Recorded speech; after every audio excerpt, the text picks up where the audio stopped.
basic state of perception and thought that most of us start in. We don't start from there, but we grow into it as we're young. Yeah. So to me, my golden years were between like 2 and 4 years old, basically, because I wasn't in an abusive situation, and I was experiencing, when I was playing, there was no thoughts that will I be playing next week, because I didn't have a concept of time yet. I didn't know what there was a next week.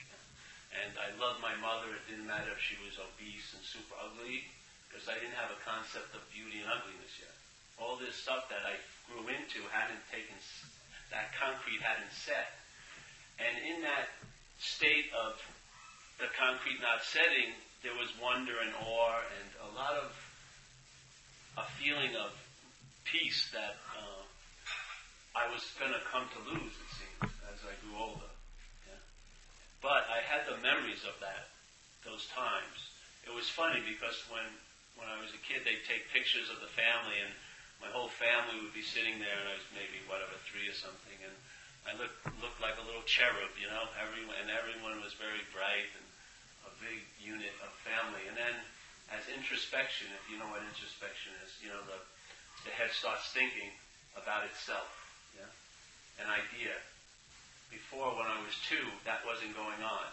I didn't really know that I was Paul. I had no idea what Paul was. They called me that, but there was no sense of being a Paul. But then that sense of being Paul started to formulate, and that introspection, that your attention, instead of being in your world and being like absorbed in what's happening, started to reflect back from what's happening on you. Yeah? In other words, the attention of being alive, that contact, which happens through 5 senses of the body, and then you feel, see, taste, touch, and smell. Yeah? That's our contact with life here. We are in conscious contact. We're aware of the contact, of the interface. When you're a kid at that age, you're basically only and all in that. You're in the consciousness, and you're experiencing the contact. As introspection sets in, some of that awareness or consciousness or attention starts going back into your head to the idea of who you think you are, or actually basically the idea of who others think you are, because you're being conditioned at that time. And so your attention gets sort of lost from the contact. And what happens when you're in that conscious contact and you are that consciousness, there's a wonder and awe. That's how you travel in life. There's a freedom. And people will say, well, because you didn't have a job, or this and that and this. But I don't believe that's the primary reason. The primary reason is the introspection hasn't captured you yet. That obsessing with your thought stream. So there you are in that conscious contact, but then suddenly the attention starts getting absorbed in the thoughts about you. Yeah? And so while you're living, now some of you isn't really present. It's in here, listening to what the head's saying about living.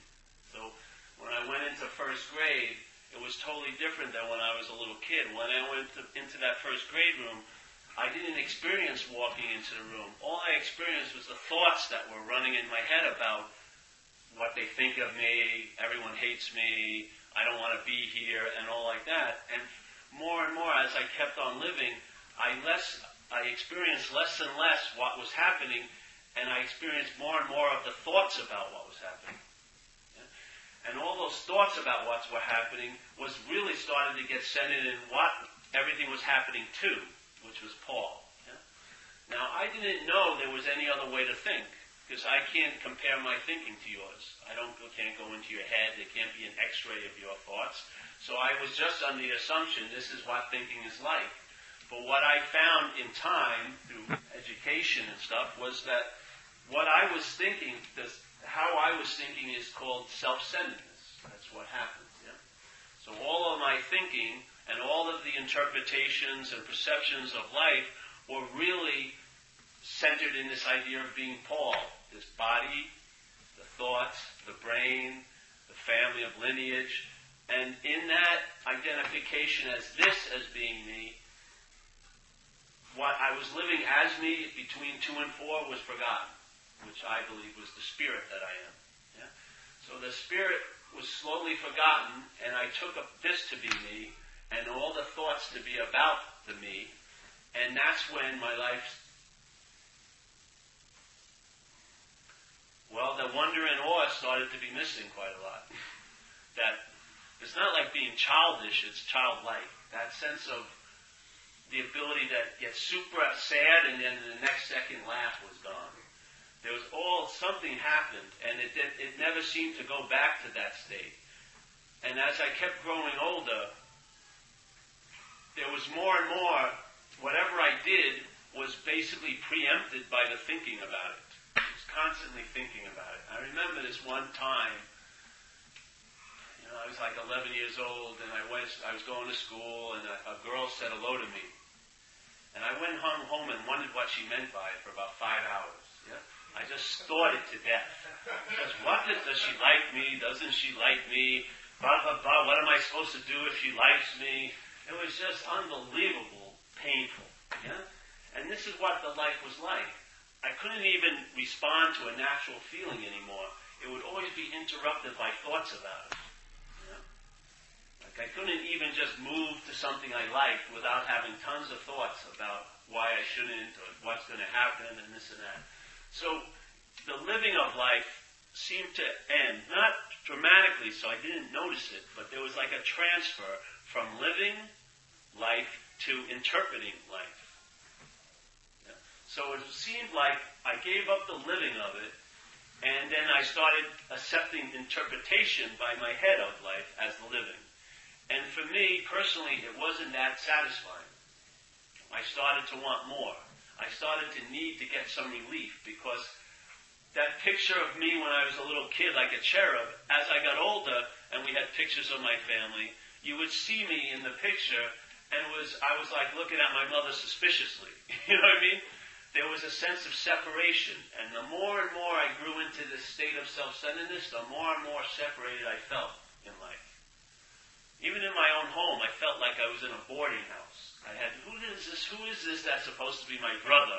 And I had no freaking idea what was going on, but thousands of thoughts about it. You know. So it started to get pretty damn unbearable. And I know some of us aren't in recovery, but I believe, in my view, the original disease is self-centeredness. And I believe everyone is in recovery from something. You may not be from alcohol and drugs, or maybe it's from shopping, or maybe it's from overthinking or sex, but you're in recovery from something.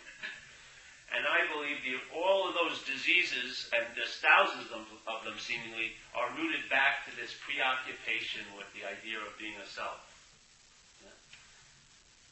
I believe that's the original cause of all the discomfort that we're suffering from, is that we're preoccupied, our attention is captured by this idea of being Paul.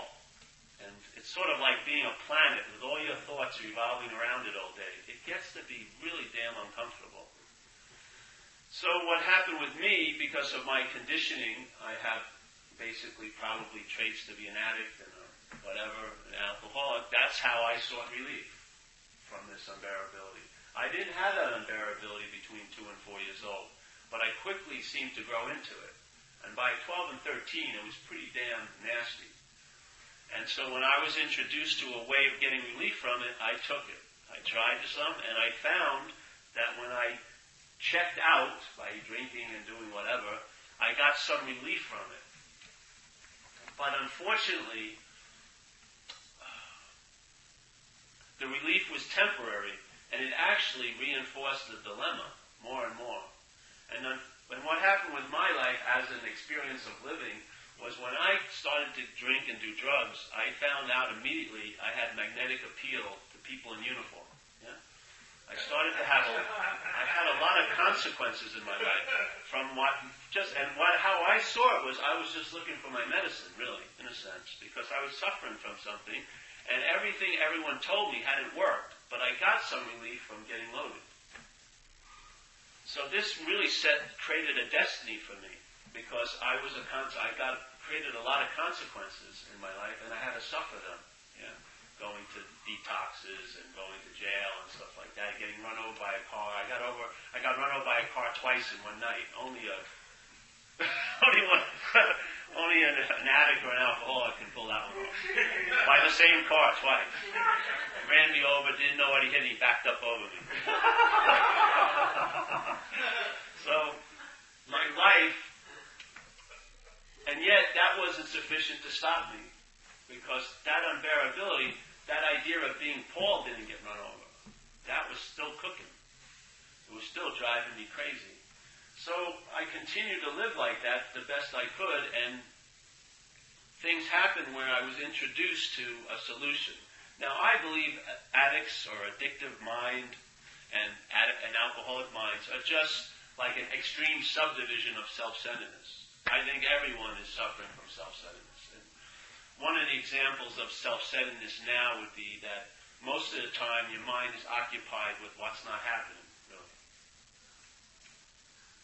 That's what's going on. Most of the thoughts that you're attending to all day aren't about what's right now happening. You don't need a thought to know what's happening now. You're awake. You're conscious. But to live in what's not happening, the only way you can go there is through thought. Yeah? So let's say you and I are sitting here, which we are, and there's no impending threat right now in the room. There's no need to have the emotion of fear. Most people are calling anxiety fear. It's not fear. Anxiety is made out of thin air. Fear is a valid emotion that arises in your body when you're threatened. Anxiety is a mental activity that produces the physiological effects of fear, but with no evidence of a fearful situation. It makes the evidence up, in what's not happening. So the thoughts, if you're attending to the thoughts and are obsessed about them, they're all about yesterday and tomorrow. So what's happening is now, and the now is used to entertain what's not happening. And that creates a very, very a lack in life, because what's happening, though anything can happen in it, one thing can happen in what's not happening, In what's not happening, anything can happen. In what's not happening, I can have cancer. In what's not happening, my girlfriend can be sleeping with my best friend. In what's not happening, I can be destitute. Right now, I'm fine, but in what's not happening, I can be in a terrible situation. The problem is if you're entertaining what's not happening, it's going to be mirrored in your body now. If you have cancer next Friday, your body's going to be flipping out now. You're going to be in what you call fear, but it was produced by anxiety. You're going to be short of breath. You're going to be like this. You're going to be thinking quite a lot about what it's going to mean to me to have cancer. And yet, right now, you don't have cancer. Right now, everything is fine, but you're out of the habit of acknowledging what's happening, and you're living in the realm of what's not happening. So, there is another state called what's happening. And what's happening, it's very limited, because only what's happening can appear in what's happening. Not a million things. Only what's happening can appear in what's happening. But the quality what's not happening has is that it's not happening. And what's happening has that quality. And that's where life is in that quality of that it's actually happening. What's not happening doesn't have this feeling of life. It doesn't have the juice. It doesn't have the sense of aliveness that you so sorely would like. You're hoping something in the future will bring it, because right now you're not connected to it. But if you could see what's entertaining what's not happening, and hopefully entertain that it isn't you, you would feel maybe what you're hoping that great mythical thing in the future you would hope would bring you. You may actually feel the elan vital, the sense of being alive now. That's been my experience, is that what I've always been looking for in what's not happening was always right where I was looking from now. So, let's say you go, that seems to be what's going on. My whole day, my whole Saturday is eclipsed by next Friday, because I think next Friday something terrible is going to happen, or I have to go to a party or something like that. And I see that if I look at my life, basically every day that I'm in is eclipsed by something that's not happening. And maybe you'll say, well, I'd like to see what it's like to be here right now, maybe. I'll give it a shot. So what happens is you've got to look at thoughts. You've You've got to see, how can I have an immunity to thought? Because thoughts are telling me that what's not happening basically is more important than what's happening, obviously. And you can see what you're worshiping every day. You can. It's very easy. If you look at the head that you feel is you, what does it honor more? The moment, this moment, or the past or future? And tell the truth. It honors the past and the future more. Because that's all it thinks about. All it freaking thinks about. It uses this moment to do that. This is about maybe entertaining. Why not get rooted in what's happening? Yeah. So in the what's not happening, what our little magic carpet to go there is thought, obviously. Because you can't go there. It's not happening. You can't. You cannot go to next Friday. No matter how much you want to be there now, you cannot go to next Friday. You can only seem to go there by thinking. But you cannot replace this Saturday with next Friday. It's impossible. It is impossible. So what I come and speak about is, I don't want to change any thoughts that my head's having. I just want to realize I'm not the thinker of those thoughts. Yeah? And I'm also not the object of those thoughts. And this, when it gets down to the message of self-centeredness. Self-centeredness, to me, is a system of thought and interpretation that we have all been indoctrinated into. Through our conditioning, through our family, through this, through just not knowing any better. And it's gone a little crazy. Yeah? I mean, thinking is a credible tool. There's like the working mind, which is incredible. You know how to put this wire to that wire and not blow yourself up, yeah? But then there's what someone would call the psychological thinking, which is the ad nauseum thinking about, what does this mean to me when I walk into the room? Are my pants too short? Did someone notice my hair? What am I wearing? And all like this. This obsession with self, yes, your image, instead of saving your ass all day, I believe is what's killing you. Or limiting you from a real sense of joy in your life, not brought about by what you have or you do, but by your own sense of being. Yeah? Your own sense of being has enough value in itself. You don't have to be busily trying to accrue value all day to prove that you're okay. You will sense that you're okay. It doesn't mean your life will have to change, but you'll travel lighter through it. You know?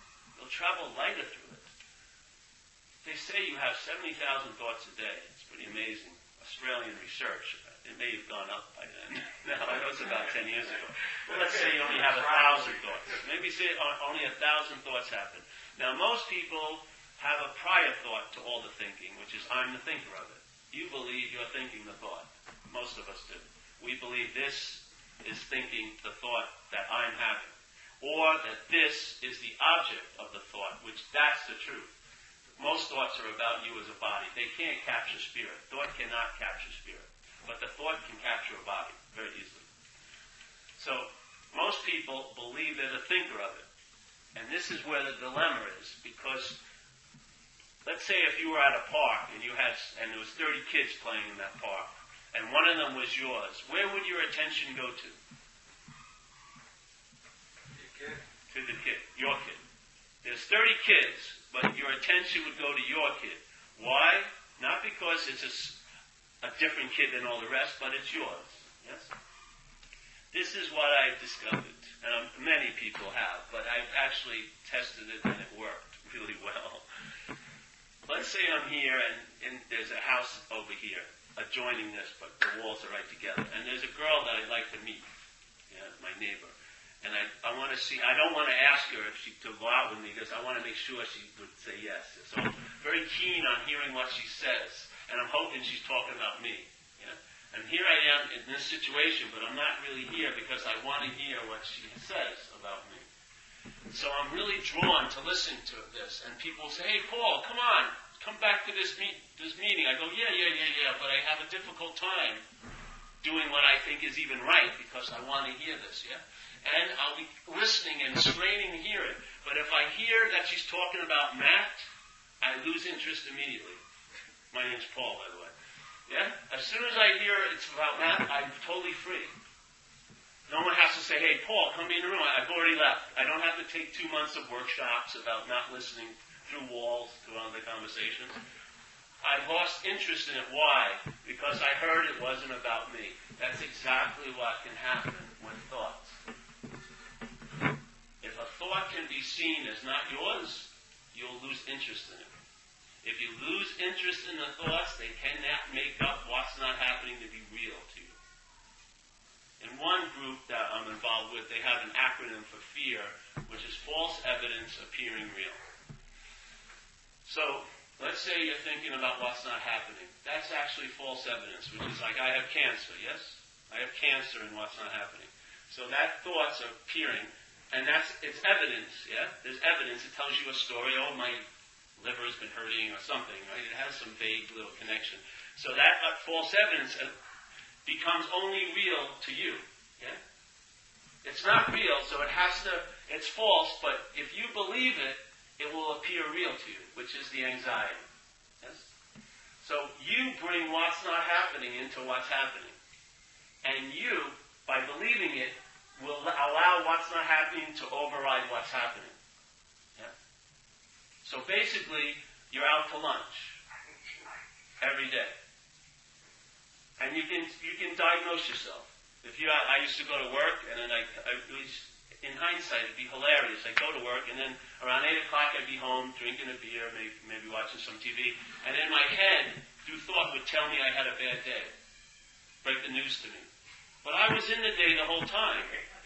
How would I not know it was bad while it was bad? Why was I on like a 10-hour delay, and then the brain, the thoughts break the news to me? You had a bad day, Paul. Oh, thank you. Are you that out to lunch?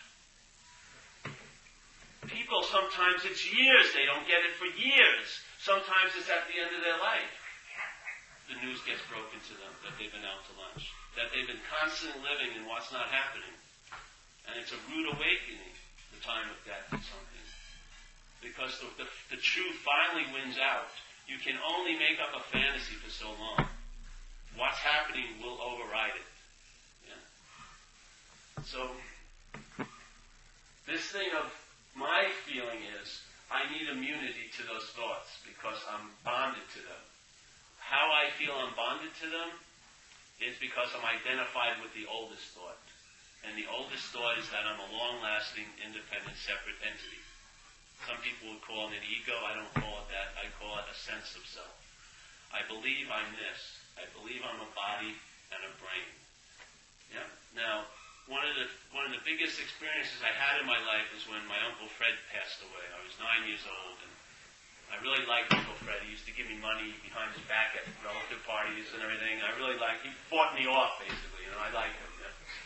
So one day, he passed away, and my mother took me to the funeral. I was 9 years old, and we walked by the casket, and there was Uncle Fred. And I looked in, and I had the direct hit that wasn't Uncle Fred. Yeah. There was the body, but something was missing. And what I now call what was missing was what actually Uncle Fred was, that animating spirit, not the body. Because without that spirit in it, I had a total hit. That ain't Uncle Fred. And the reason why I thought it was Uncle Fred is I had been indoctrinated, whatever that word is, into believing I was this body. Yes? I thought I was this body, so I assumed you're the body. But when I saw the body without that spirit in it, I realized that ain't Uncle Fred. Yeah. That's what we're trying to entertain here. Maybe if you put the spirit or the ability of that awareness or your state of consciousness, maybe put that ahead of the idea of being a body, you may get a relief from a lot of the problems that believing you're a body brings. Yeah. Instead of trying to deal with the problem of the body as a body, maybe deal with the problems of a body as a spirit. You may find relief you can't find the other way. That's what's happened to me. Yeah? And the proof is in the pudding. It's how I've been traveling in life for like the last 13 years. A lot lighter than I ever did before. And it doesn't change the destiny of my life. If I'm going to get fired or get cancer or not have kids or do this or do that, they'll all probably happen. But while I'm living my life, I'm traveling lighter every day. So what more would you want? This is not about changing your life unless it needs to be changed. It has nothing to do with anything. It's just to do with who's it happening to. Yeah. You believe it's happening to you as a body. I'm saying it may not be that. It may be happening, but it may not be happening to you. It may be happening through this, but it may not be happening to it. Yeah? And a self-centered, basic interpretive theme of self-centeredness, one of them is life's happening to me. Yeah? My experience is life is happening. Self-centeredness goes, life is happening to me.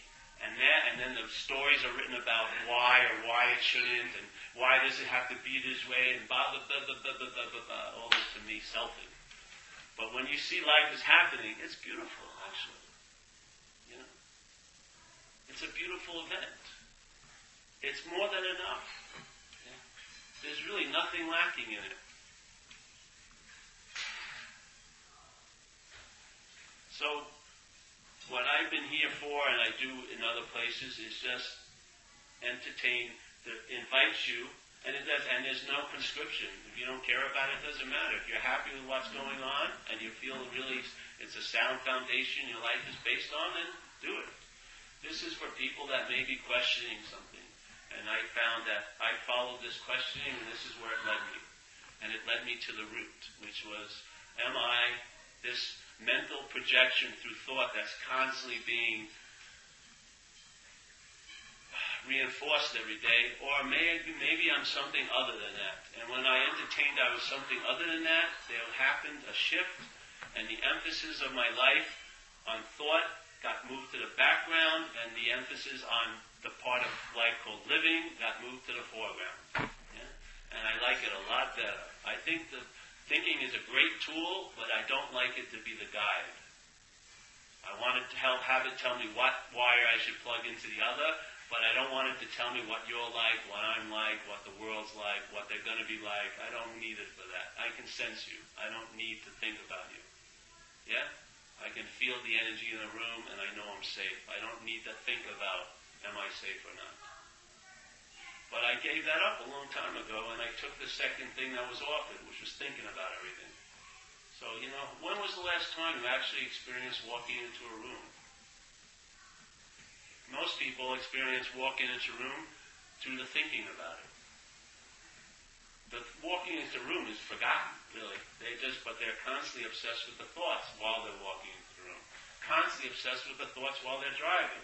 Constantly obsessed with the thoughts when they're having sex. Constantly obsessed in the thoughts. If you're getting great joy out of it, far out. But to me, it was pretty empty. Because of the same old thoughts over and over and over again, full of anxiety and worry and concern, as if this giant impending doom is going to squish me out of existence at any moment. That's not living, that's cowering to me. That's a form of slavery to me. Yeah. Not willing to ask for what you want. Because no may be said to you. That happened to me when I was young. Go to one party, the girl doesn't like me, I decide, well, I'll never go to another party again. That's a good solution. Jesus Christ. What an insane Greek oracle I've been listening to. Yeah, just nothing will bother you if you just keep making your life smaller and smaller and smaller. Play it very tiny. Don't ask for much. You don't deserve it anyway. This and that. Screw that, man. So, it's crazy, isn't it? So then you live wanting something, but if it showed up, you'd shit in your pants, really. Because it's safe to want something. It's a different story when it's safe to want to be free, but to be free is totally different. Wanting to be free is always putting freedom away. It's safe, yeah, I don't have to deal with it now, but I really want to. One day I want to be free, but not today. I'm too busy.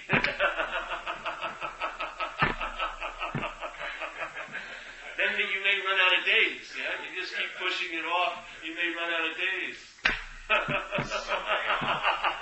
I'll get to that soon, but I got 800 other things to do. Well, I don't know, maybe that would be a good idea to put that as a priority. I don't know, I'll get to it. Freedom? Yeah, I'll get to it.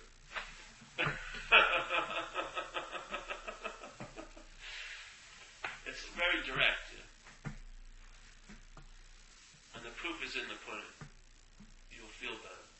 Hallelujah. You really will.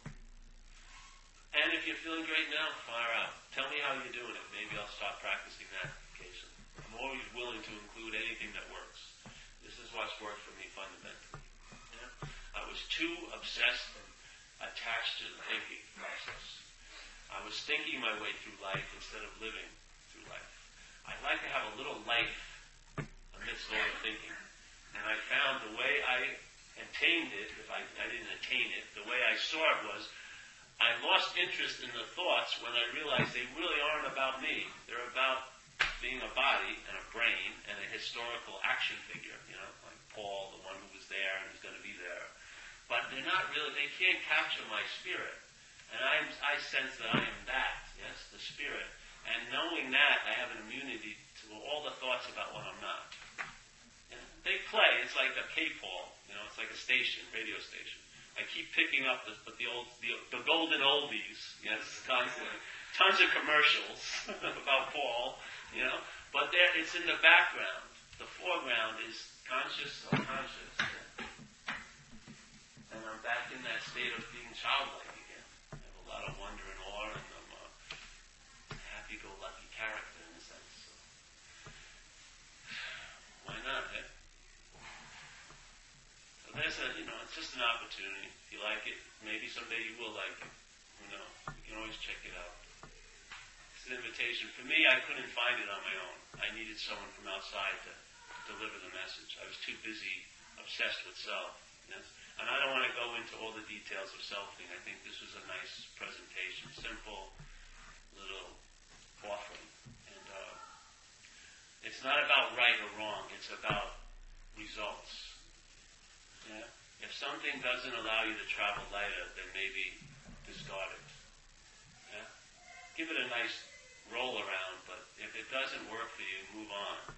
But this has afforded me to travel lighter, and that's the greatest proof in its validity as a solution. Yeah? It produces the goods. And it keeps on doing it. So. Yeah? Your attention, freed from attending, be a slave to all the thoughts you have about what's not happening all day. And so your attention can actually go to your kids and go to you as you really are and go to life and get drawn by other like magnetic poles, because your attention will be drawn to different places. You'll see things you never saw before instead of going into that black hole of selfing all day. Yeah, just getting sucked into ad nauseum. And after a while, all that attention of thoughts is going to create a great neurosis in you. You're going to get mentally ill in a way. You're going to get very flipped out. Yeah? I mean, my mother was a very powerful woman when I was growing up. That's how I saw her. Every day after work, she'd take me and my sister to the beach. She was vivacious, alive. And then she became an alcoholic in her 40s, late 40s, after my father died. And at the time,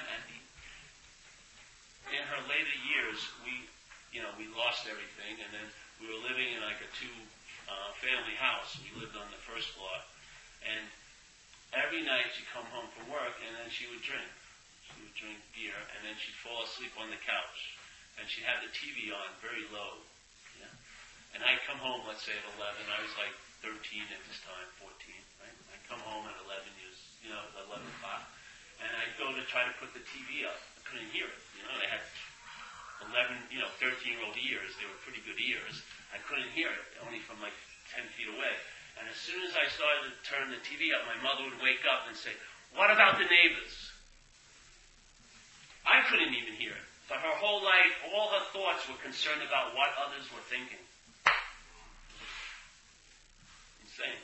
So there was this incredible, vivacious woman, this and that, and then as she became enslaved to this, it just paralyzed her in so many ways. And there she was, where she, the only concern that she rose up for was what others were thinking. So I wouldn't think that you're special and that if you keep worshiping that closed temple, you won't become a devotee. I wouldn't take that, because if you keep letting this thing run your life, it will. It's very voracious. It's like a parasite. And it's using you. You're the host that's using you. This is my opinion. You can argue with me. Let's keep it just to me. It used me. It took me over, and it used me for transportation. And I couldn't entertain being free of it because it's got the greatest strategy I've ever run across with a parasite. Because when it takes over the host, it's hostile takeover. It doesn't treat the host well. Yeah? But what it does is it jacks into the thinking and it hijacks it in a way. And the idea that you have of being a self is presented and projected by it, the parasite. So you become identified as it, and you can never entertain, you can be free of it. All you can do is entertain, you can keep yourself busy from sensing it, maybe get therapized, maybe get some self-esteem, maybe if I socialize it enough, it won't flip out at the next barbecue I go to. These are not great ideas of success to me. You just hunker down in the slavery of it. And it uses you. Yeah. Its atmosphere is anxiety. Your atmosphere is really breathing in the presence of being alive. But we have been turned off from that, and now we're just sucking on the fumes of anxiety produced by it. It's like the exhaust of the parasite. It's just yapping and yapping and yapping and yapping. And it's killing us, in a way. We're incredibly sturdy hosts, but it's running us down pretty bad. So this is about maybe, just maybe, if I entertain that I may not be that which it's constantly projecting to be me, I may have an immunity to all of its other effects brought about by thoughts. Yeah? So for me, the happen is I've been released from the slavery to the parasite, and now for 20-something years I've been watching what a host does in life. And it's a whole lot different than what the host did when it was taken over by the parasite. It's just been a totally different experience. So I recognize the parasite now because it's been removed, so I can see it, and so I try to share it with others so that if they're not occupied or they may have the proclivity to be, maybe they can have a pre-warning. If they are occupied, the beginning of it getting broken is by telling the truth about it. You first have to see what's happening. And then if you get entertained, you're not that, it loosens its tentacles, so to speak, its hold on you. And you'll have lots of free samples of what it's like to live unadorned by the parasite, and you may choose to want to live that way. If you do, there's ample support and inspiration, not just from me, tons of other people, not tons, but a number of people you'll find, and then you can entertain being free, not later down. What? Yes. No, I will be okay later. No. Because if you're saying I will be okay later, you're verifying the reality of not being okay now. What a terrible thing. Jeez. No. Why wouldn't you want to put off your freedom till later? All that is affirming your slavery, in a way. I would just question what's happening now. So, to me, the conscious contact is the constant proof of your release. This is what's happening, like it or not. Yeah? What's not happening has no quality of reality to it unless you believe it. Then it has a reality to you, but not to everyone else. That's what's difficult, trying to convince someone else about your mythical next strategy. When you're totally consumed with worrying and you try to tell them why, they don't get it at times because they don't have the same mythical next Friday. They're in a mythical next Tuesday. Yeah? So it's very difficult to communicate because to them, your mountains are molehills. And to you, their mountains are molehills. Yeah? Because they're not happening.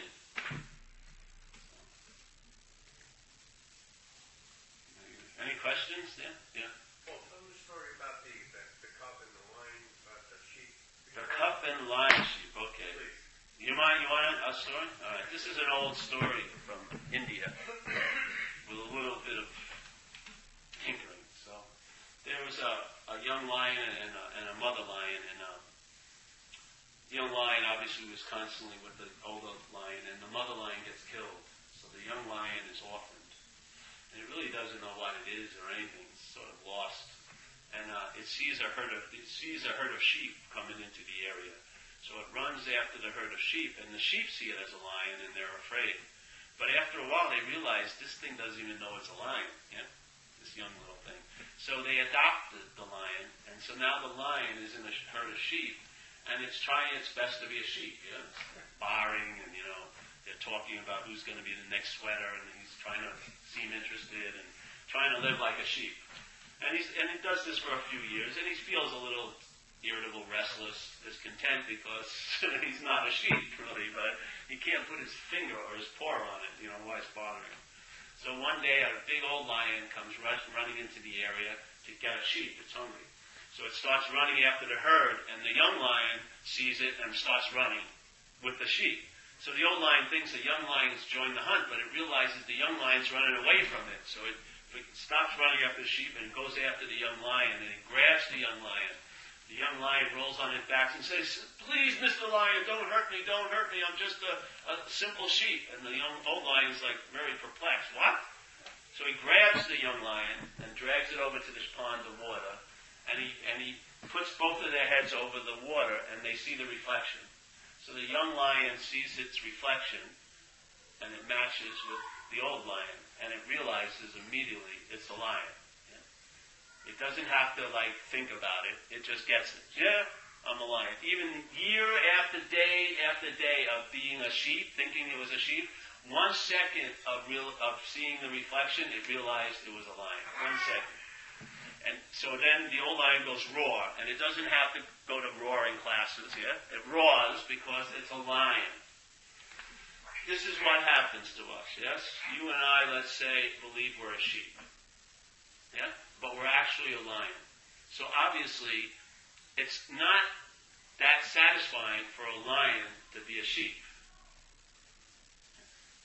And all the while it's acting like it's a sheep, there's going to be discontent and dissatisfaction because the lion in it is trying to get its freaking attention. The mind is in sheephood, but the lion is the lion. Yeah? So what happens with us is, in a way, let's say I come here and I go, "You're a lion." That's the message, basically. You're a lion. Now, your ear hears it, but your ears may be sheep ears right now. Yeah? The lion may be, for all intents and purposes, forgotten. So I go, "You're a lion." And so that statement, "You're a lion," hits your ear, but it's caught with the sheep ear myth. And that statement becomes, "I can become like a lion." Yeah? So the message is, "You're a lion." And then you're going, yes, but the head goes, "I heard what he said. I can become like a lion." No. The message is, you're a lion. So what happens is, because we're identified with the sheepness, it's constantly overriding the nature that we are of being a lion. And its defense is, when it hears the message of being a lion, it translates it into, I, as a sheep, can maybe become like a lion. I don't have to, because I'm actually a sheep. But maybe it would be noble for me to want to become the first sheep that becomes like a lion. Yeah? And maybe there's a couple other sheep you talk about, and you get together, and now you're all going to start practicing being like a lion. And so now you take roaring classes, roar, roar. They still sound like Bob, but roar, roar. Maybe you get pictures of lions, and you put little candles in front of those pictures, and you worship, "Oh, this was one of the greatest old lions ever," and yes, I want so much to become like you. Yes, it sounds very, very noble. But the fact is, you're a lion. The idea of becoming like a lion is just reinforcing the misidentification that you're a sheep. Yeah? That's what happens mostly here. People still hear the message that they're a spirit, and all they can translate it as, "I can become spiritual," as this. Yes? This is what I am, and maybe I can graft some spirituality onto this that will give me a new advantage as being this. That's not the message. The message is, you are spirit. Yes? That's interfacing with life through this. It's like this is a telescope that the scientist uses to see the stars. The scientist can't see the stars, but with the lenses in the telescope, if the scientist's awareness goes through those lenses, it can see the stars. So spirit sees the world of things through this telescope of a body. So spirit looks through the body and it allows it to see things and other people, and a whole world appears to it that it can have relationships with. Yeah? Spirit. What unfortunately has happened, that quality of spirit that's actually coming through us, the body and the brain claims, I'm the thing that's in relation with you. I'm the thing. I'm having these experiences. I as this. And that's what causes the dilemma, because it's mistaken. It's not that. This is the telescope. Without the seer, the telescope can't see. The lens affords seeing, but it can't see. Just like the eye, you could take, if I was dead, this eye, you could take out and put in a body that was alive and it would see. Because the principle that's actually the seer would go through this lens and see. This is not seeing. Yeah? You and I think we're the main enchilada, but you can't even take a shit when you want. Really, as a body. You're not pumping your blood, are you? Are you digesting that burrito you had yesterday? Oh, I forgot. I got to get down to that tonight. No, something's digesting it. Something's running basically the whole show of the body, yet your head has this little megaphone saying, I'm this, I'm doing that, I'm doing this, I'm doing that, this is mine, this is my body, this is my time, this is my problem. So let's say you have problems, that maybe spread them out, you have 20 problems. Look on the other side of the equation. Who has the 20 problems? Only one thing, you. 20 problems, you. Maybe, instead of dealing with all the problems, maybe see this as the main problem. Maybe if you change this, the problems won't look like they're problems as much maybe anymore. We have an example in recovery that is so profound, but it's missed all the time. In recovery, people come in and share their experiences of life taken over by the parasite, basically. We call that one strain of the parasite alcoholism. And so some of them, a lot of them will say, they will tell you the worst thing that ever happened to them. They have a story about it. Their mind, and maybe it's been the worst thing that ever happened to them for years. Then they come into recovery, and something shifts in them, and then that worst thing that ever happened to them now becomes the best thing that ever happened to them. That's how profoundly different your seeing can be. From the point of view of the parasite, the worst thing that ever happened to you. From the point of view of spirit, the best thing that ever happened to you. It's that extreme, the difference at times. That extreme. You are really, what's been, your looking may have been hijacked by something. Now what was looking and you were experiencing as what was looking when you were a kid may have been hijacked along the way. And that same isn't looking anymore. The looking has been interpreted by a head. Yes? And there's a lack of life, so therefore you try to fill that lack with things and activities and busyness and whatever. And do they ever really freaking work? They never bring like a long sense of satisfaction, do they? They always run out. Their expiration dates are usually past due when you get them. This is about something else, It's just a humble little invitation. It takes about 10 minutes. Yeah, it could be. If you're lucky. So, before, how I'm feeling at times now, I used to spend $500 to feel that way. Out there. So I'm free from all that slavery. Things don't have to go my way. I didn't even know we were supposed to do this today. I thought I was coming over here to meet his family. I've got an extended family here. They're very attentive. I don't know. It's amazing. Yes.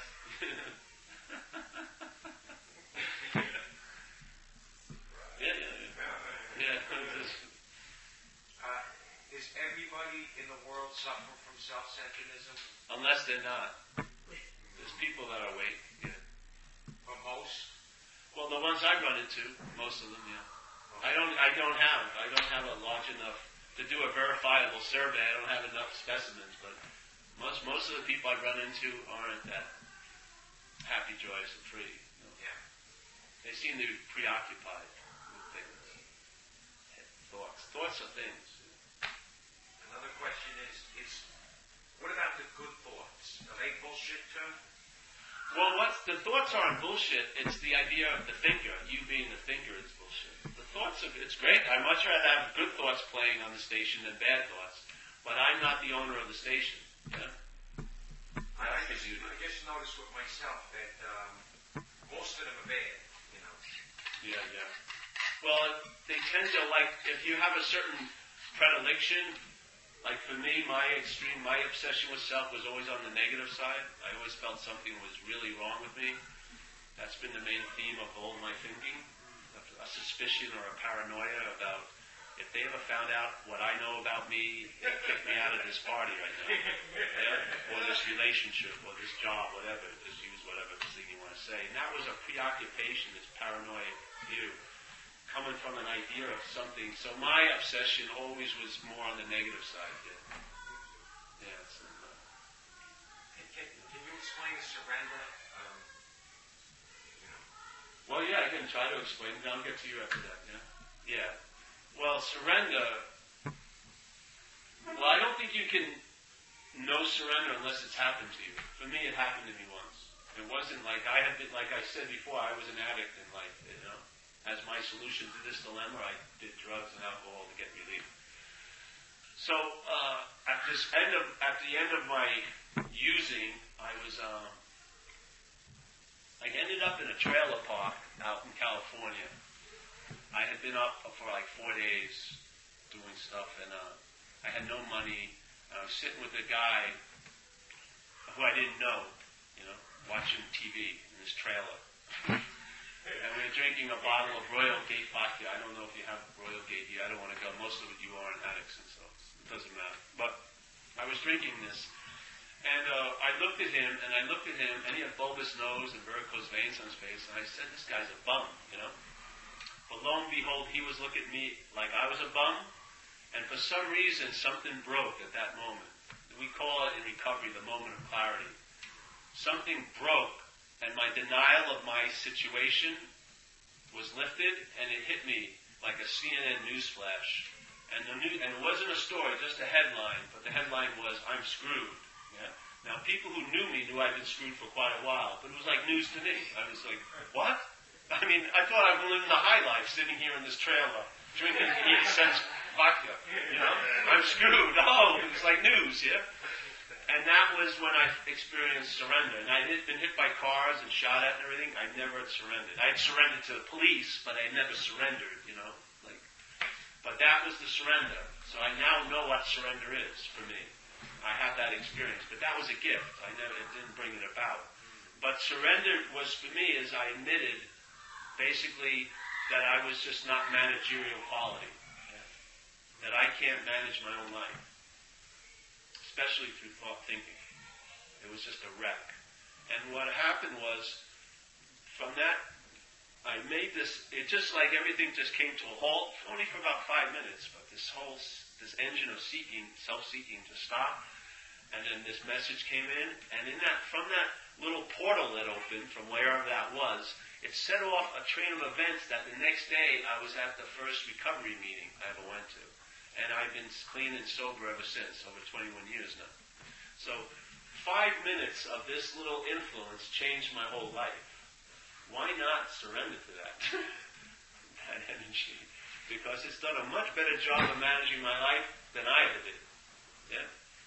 I don't mean managing doing my books and everything. I mean managing, guiding me, directing me, not through thought, but through something other than thought. Sometimes it uses intuitive thought and sudden hits, but through something else, a sense of something. So that to me is what we call it in recovery, is you finally admit your powerlessness. Yeah? You give it up. You give up the ghost, so to speak. And in that admittance of powerlessness, it connects you to another source of power. We break it down in recovery that reliance on self is unreliable. Relying that you are the single unit, the reality of your life, is an unreliable system to base a life on. We're just extreme examples of it, people who've been washed up in that activity. Yeah? But I believe the principle falls on everybody. That's in self-centeredness. Self-centeredness is an unreliable system. A life doesn't work well when it's centered on self. A life centered on itself is really incredible, not on self. So we admit that to our innermost self, our gut, that the gig is up, right? Basically, I've had it. Yeah? And what happens is a new power flows in. Something you've never really felt before that often. Yeah? Because you've been living in a vacuum of advertising and hope and, you will be okay later. Never, no power right now. So now this new power has going in. And then what happens is that new power starts allowing you to show up in life and to start living life successfully, facing it successfully. And then while that's going on, you start feeling the conscious presence of spirit instead of the unconscious presence of thoughts all day. And what was like this unruly, unhappy, unsatisfied beast gets tamed. I've never even thought about alcohol and drugs for years now. I'm not seeking any outside relief because I'm satisfied. Simple as that. I'm satisfied, so I'm not seeking to get satisfied. I'm already satisfied. I like expressing satisfaction, but I'm not shopping for it anymore, which is so freaking awesome in a sense. Yeah? So the thing is, with a surrender, is a lot of times people forget. And they assume the power that's flowing in is them. The self thing goes, I'm very powerful. I've got it together. I'm really good at whatever, blah, blah, blah, blah, blah.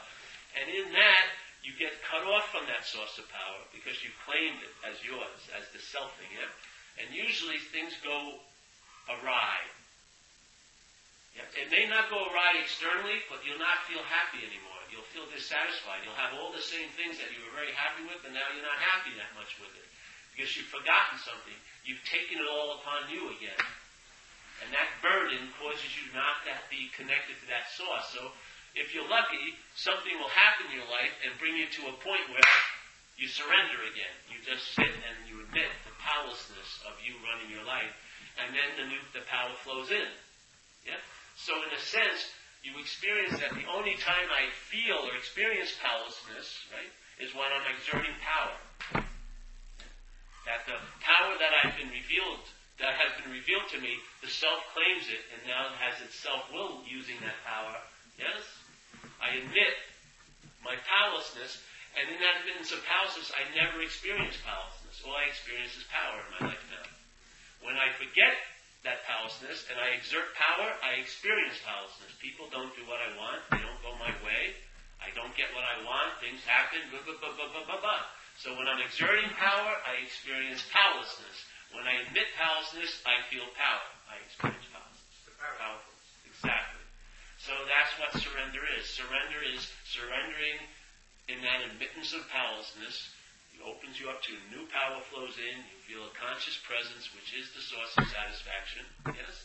And now life is seen more as an expression of that instead of an acquiring of that. Yeah? You have something that you want to express into life. You're not an empty hole that you're trying to fill all day. Yeah. That's my experience with it over the years. And if you forget, some people aren't lucky in our community. They forget and they never get back. And if they're lucky, they die. A lot of them don't. They get brain dead, or wet brain, or something happens to them while out there while they're running the show. And they can never surrender because it's too late. But I would believe it's much wiser just to say surrender. Yeah? I just stay in the state of surrender. I remember my past very well. I remember the quality of hell that it brought into my life, and I don't want to return there. So I stay in the midst of powerlessness, and I constantly feel power. Yeah? So, I'm a rich man today. Yeah. Yep. So, is that good for you, Mitch? Yes? Great. Any other questions? Gotta watch the games, and then, yeah. Yeah, now their heads pick up. Yeah, good. Yeah, the game. I wanted to ask you before because I had a moment of clarity.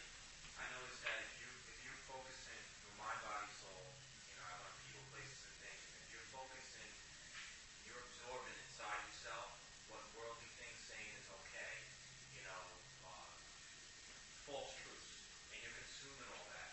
Whether it's drugs, alcohol, sex, whatever it is, and you're programming yourself to say that it's okay because certain people say it's okay. Whether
listening to the radio, she's changing lanes, and she's on the phone, and then she's looking in the mirror at the same time. So it's like, you're constantly focusing on the head to get there, but focus on the present moment. See, when the head is there, preoccupying the moment, it tries to fill it up. Because it can't recognize the value of the moment. It has to have things in there, so thoughts and things and everything like that. Yes? There's an old saying, you are what you think about all day long. Exactly. See, and the thing with the message with that is, you know anything about electromagnetism? The white flight, you're ready for the basement? Oh, you know the electromagnetism? Electricity and magnetism, they play with each other infinitely. Electricity produces magnetism, magnetism produces electricity. So your attention on the truth is just like that. Yes? That's the greatest way to maintain it, is to entertain it. Yeah?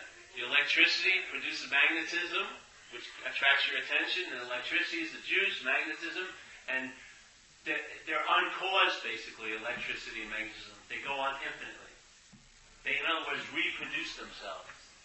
That's what it's like. Your attention on the truth creates the sense of beingness. You experience beingness, yes? Because the attention on the truth is like electricity and magnetism. You sense a flow of beingness, which gives you an ability to tell the difference between this and that. Yeah? There's nothing wrong with this, but unless you take yourself to be it. If you take yourself to be it, there can be terrible things about it. I have no opinion about all the thinking. I just know I'm not the thinker of it. Yeah? I'm something prior to thought, way prior to thought. Yeah? And that's the electric magnetism. It just keeps going. And then whatever I do or don't do up here isn't as important as it once was in the beginning. It may be. You've got to watch out what you're taking and this and that. But then you get free of that. It's like, like you become free range almost. You know what I mean? You don't need to be near the coop anymore. You're running around, doing life, everything like that. You're traveling lighter. Yeah? If you're drawn to be a monk, you're a monk. If you're not, you're not. It doesn't really matter anymore. I don't mean you're going overboard and killing and this and that. But you find a certain way of living and it suits you, and then this thing just keeps going. On and on and on and on. It never ends. Yeah. Hallelujah. So we'll end there. Yeah. Yeah, let me just, Paul has a lot of expenses. Yeah, pass the dog bowl. Yeah. And I'm going to pass the dog bowl. Give it to like him. Yeah, that's okay, right. Yeah. Thank you.